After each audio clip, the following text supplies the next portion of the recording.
U.S. President Barack Obama says the fight against the Islamic State is not an easy one and it will take time to defeat the terrorist group. He urged world leaders to do more to address the root causes of extremism during a Tuesday summit meeting. Now, viewers, Pande has more.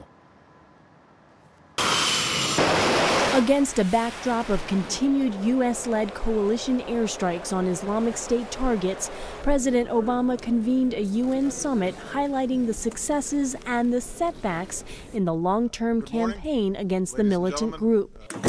He noted the Islamic State, also known as ISIL, continues to take root in areas suffering from failed governance, civil war, and sectarian strife.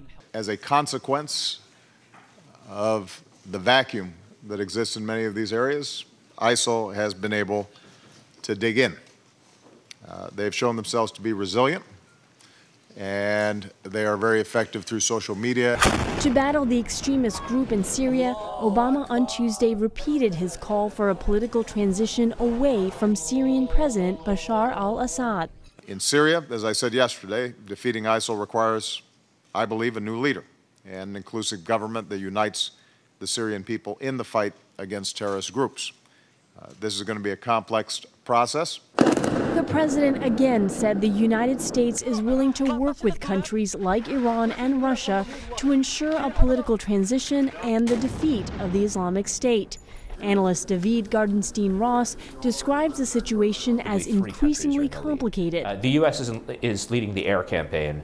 The campaign on the ground is quite clearly being led by Iran, which is not coordinating with the United States. And now the effort to bolster the Assad regime in Syria, something which is not a U.S. objective, is being led by Russia. So you have multiple players in the kitchen, which does create a very volatile situation.